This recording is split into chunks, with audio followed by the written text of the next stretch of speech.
Le pape François est mort, vive le pape. Bonjour, bonjour mes beaux divins, j'espère que vous allez bien.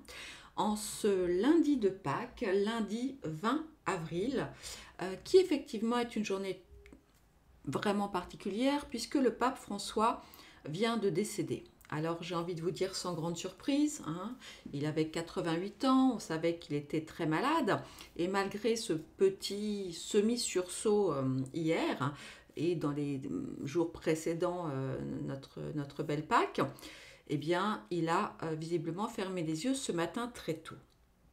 Alors, on s'en doutait, d'autant plus si vous vous souvenez bien la semaine dernière que cette carte, d'un seul coup, est sortie du paquet, alors qu'elle n'avait effectivement rien à voir avec l'histoire.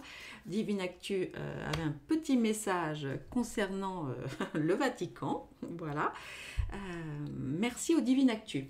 Avant de faire ce tirage sur, alors je ne sais pas trop, est-ce que je vais faire sur le conclave peut-être, je vous rappelle que les préventes pour le Divine Actu Révélation s'arrêtent ce soir.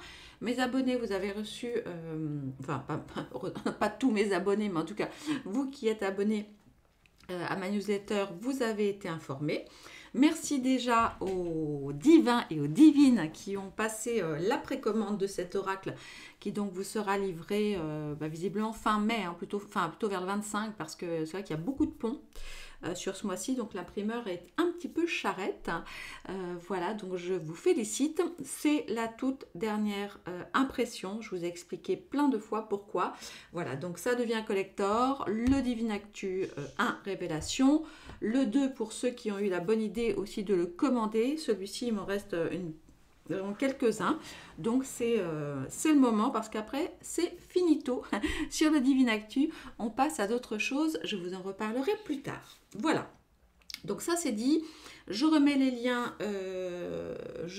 Donc la promo financière, on va dire, est terminée. En revanche, je vous propose un règlement en 4 fois.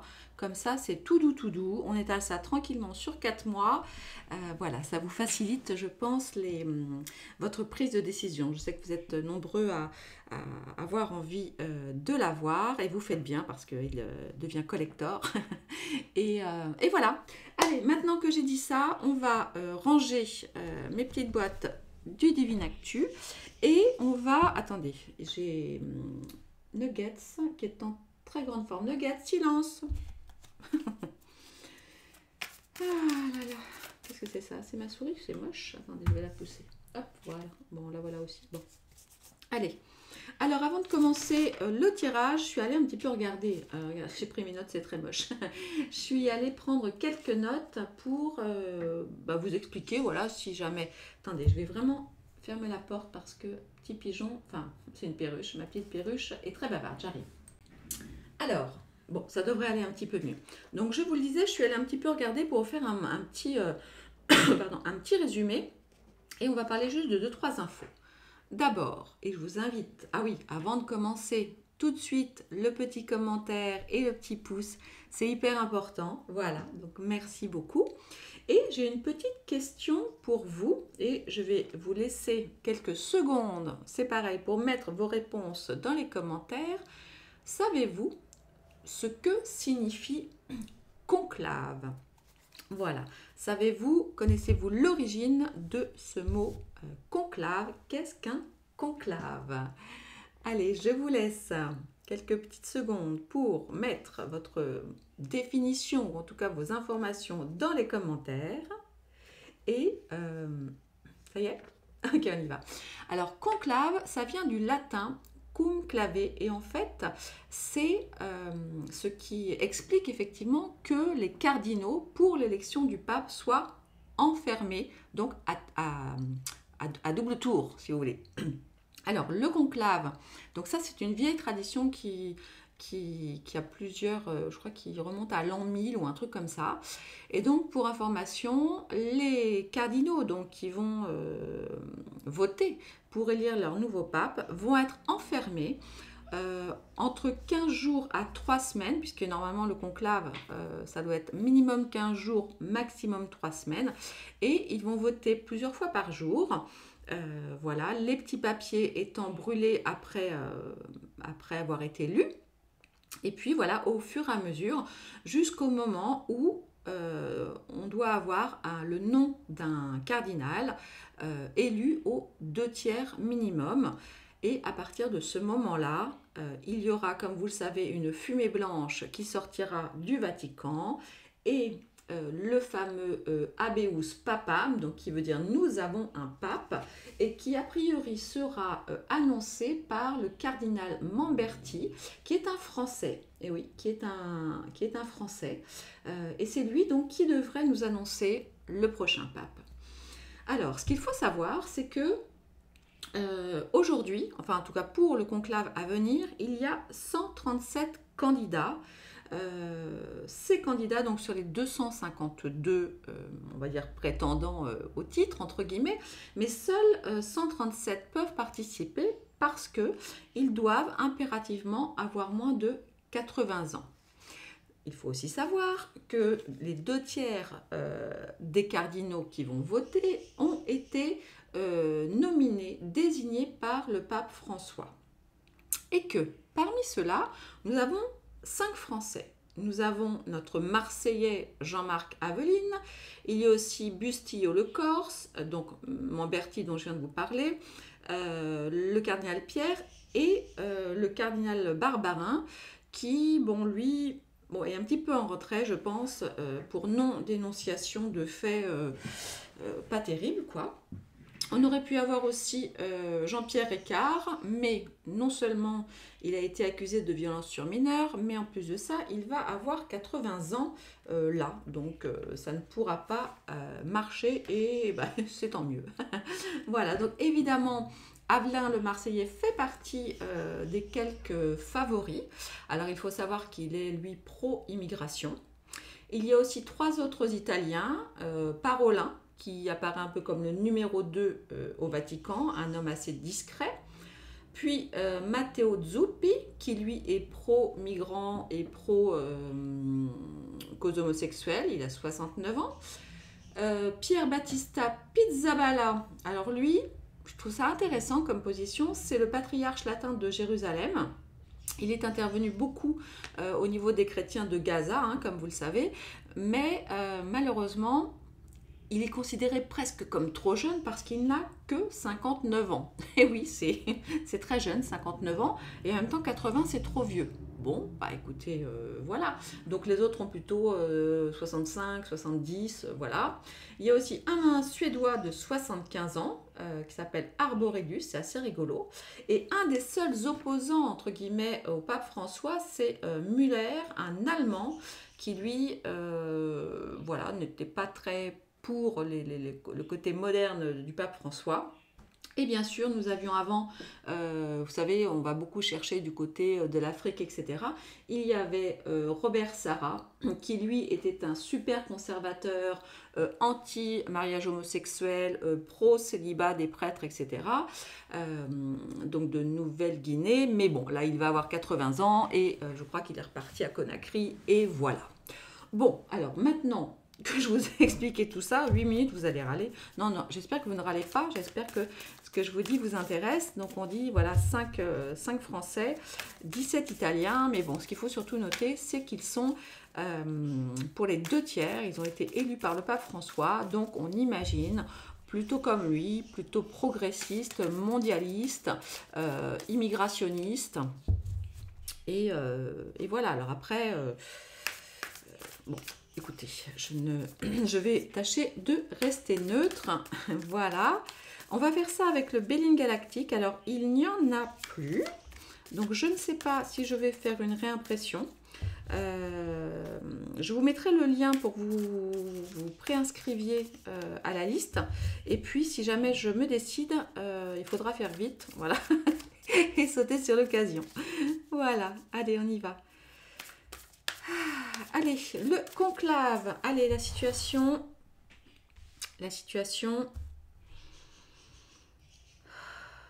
Attendez, je me projette au Vatican, là. Vous savez que tout va être fermé, les téléphones interdits, les trucs brouillés. Enfin bref, ça va être 15 jours vraiment pour eux de confinement total et absolu dans la chapelle Sixtine. Et ils dormiront sur place. Alors pas dans la chapelle, hein, mais Voilà. Bon, les petits vénards, ils vont quand même mettre dans la chapelle Sixtine, c'est plutôt pas mal. Allez, on y va.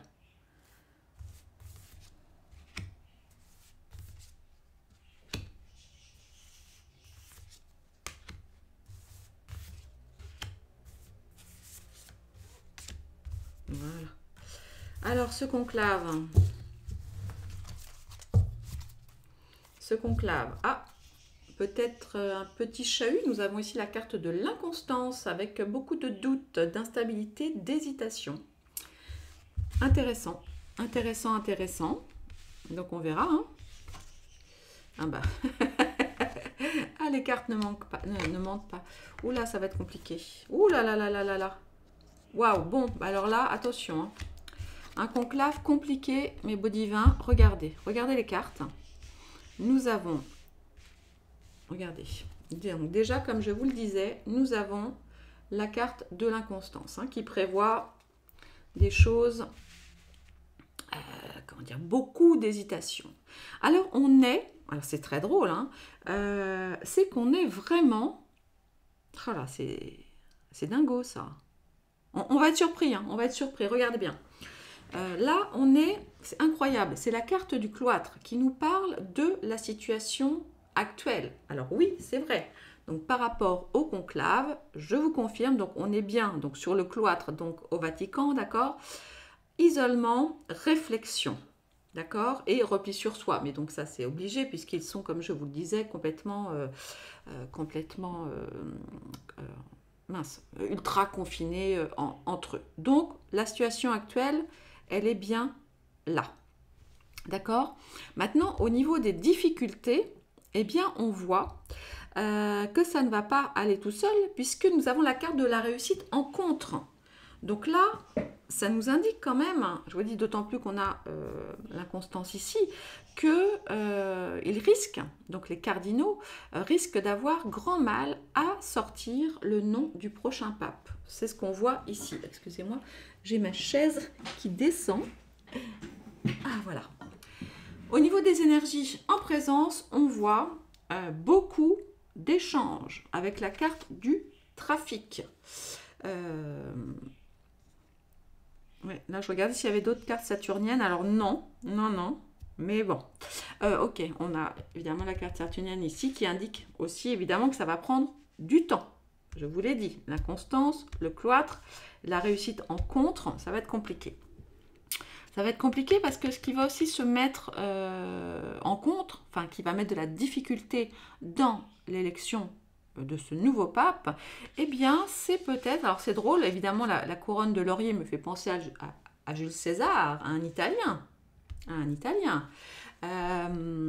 Mais on voit, évidemment, c'est une guerre de pouvoir. Et moi, c'est vrai que ça me semble dingue. Comme on dit, c'est voilà le chef de l'Église, l'autorité.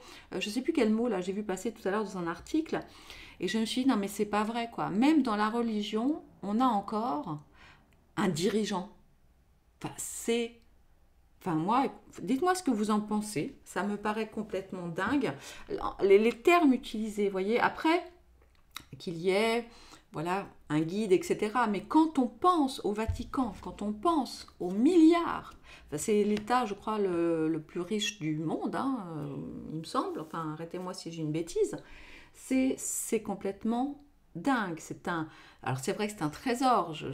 Bon, j'ai eu la chance, moi, d'aller à Rome et de visiter, bien sûr. Alors la chapelle Sixtine, en réalité, elle est toute petite. C'est vraiment rigolo. Je ne sais pas combien ça fait de mètres carrés, mais vous vous attendez à un truc de dingue. Et en fait, pas du tout. C'est, je sais pas, peut-être 100 mètres carrés, 200 mètres carrés. Je ne me rends pas trop compte, mais vous voyez, c'est pas du tout grand. Mais c'est très, très beau, hein. Évidemment, c'est magnifique.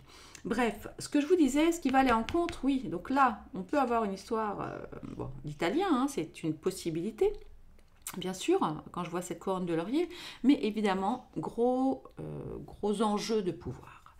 Et là, qu'est-ce qu'on voit? Sans grande surprise, il va y avoir, alors, normalement, tous les cardinaux sont tenus absolument au secret du vote. C'est-à-dire qu'ils ne doivent pas, même les uns les autres, échanger entre eux.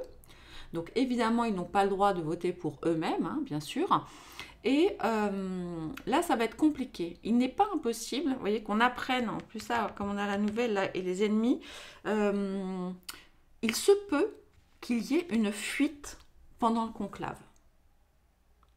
Ça pourrait paraître dingue, mais c'est un petit peu ce que je peux imaginer. Parce que là, on a beaucoup de trafic, hein, donc une carte mercurienne, beaucoup de trafic, des échanges. Bon, c'est aussi la carte des médias. Alors, dans quelle mesure les médias vont s'en mêler? Enfin bon, normalement, les cardinaux n'ont pas accès à tout ça, hein, puisqu'ils sont vraiment coupés du monde pendant 15 jours. Mais là, on voit, il va y avoir comme une sorte de négociation, des échanges, des déplacements, alors que normalement, comme je vous le dis, ils ne sont pas supposés bouger du tout, du tout, du tout. Voilà. On voit, là, ça ne va pas se passer tout seul, puisqu'on a la carte des ennemis, donc c'est une carte raide, en plus la carte du serpent, qui nous fait étrangement penser, vous savez, comment elle s'appelle? C'est pas la salle de prière, la salle, il y a une grande salle là au Vatican, avec, quand vous la voyez d'en bas, là, c'est vraiment un serpent, c'est flippant, on dirait une grosse vipère. Vous voyez de quelle salle je parle? Bref, flippant pour un lieu d'église, mais bon, c'est un autre sujet. Enfin, non, c'est le même, mais bon, on en parlera une autre fois. Là, moi, je vous dis, j'ai comme l'impression qu'il va y avoir quelque chose d'inattendu, puisqu'on a la carte de la nouvelle au milieu. Ça nous parle quand même beaucoup de... Voilà, ça nous parle vraiment de communication. Alors, ou une fuite, bon, c'est possible, ou quelque chose qui pourrait venir de l'extérieur, une visite, quelque chose vraiment d'assez inattendu, qui va vraiment nous perturber ce conclave. Alors maintenant, on va finir par s'en sortir, parce qu'on voit quand même la nouvelle, hein, voilà, c'est quand même une annonce. Donc, et c'est effectivement, le Béline galactique parle hyper bien, c'est effectivement ce qu'on attend. Mais ça risque effectivement de ne pas se passer de manière la plus sereine possible. Mais écoutez, voilà mes beaux divins pour cette courte vidéo. Voilà, je vais reprendre mon activité du jour. Je reviens vers vous. Je m'occupe de préparer tous les divines actus là, qui ont été commandés. Et je passe la commande à l'imprimeur demain. Donc, parce qu'à un moment, il faut que je tranche. Et comme je vous l'ai dit, je ne vais pas faire de stock pour des raisons de place, etc. Donc, voilà, ce seront les tout derniers exemplaires. Donc, je vais tâcher de vous faire ça aux petits oignons, mes beaux divins. Voilà, bah écoutez, attendez, qu'est-ce que ça nous raconte? Ouais, des passions, vous voyez, hein. Des passions, des honneurs, la ruine. Non, mais ça va être chaud, hein. Ah ouais, des pourparlers. Non, mais c'est incroyable, hein. Regardez, attendez juste, parce que franchement, regardez. Inconstance, passion, donc la carte des honneurs, la ruine et les pourparlers. Voilà, et au final, la renommée. Bon, bah écoutez, ça va être très intéressant. J'ai hâte de suivre ça. Voilà, bah écoutez, je vous embrasse très très fort. Dites-moi, tiens, aussi dans les commentaires, si vous êtes triste du décès du pape, si ça vous est indifférent, ou si vous dites, ben, c'est pas trop tôt, on va changer de pape et essayer d'en trouver un qui nous corresponde davantage. Voilà, vos commentaires m'intéressent. On reste toujours dans la bienveillance, mes beaux divins. Je vous embrasse très très fort, je vous aime, je vous souhaite un merveilleux lundi de Pâques et espérons effectivement que le décès de ce pape et l'annonce d'un prochain pape soit une bénédiction pour nous tous. Voilà, je vous embrasse très très fort et je vous dis à très vite. Au revoir.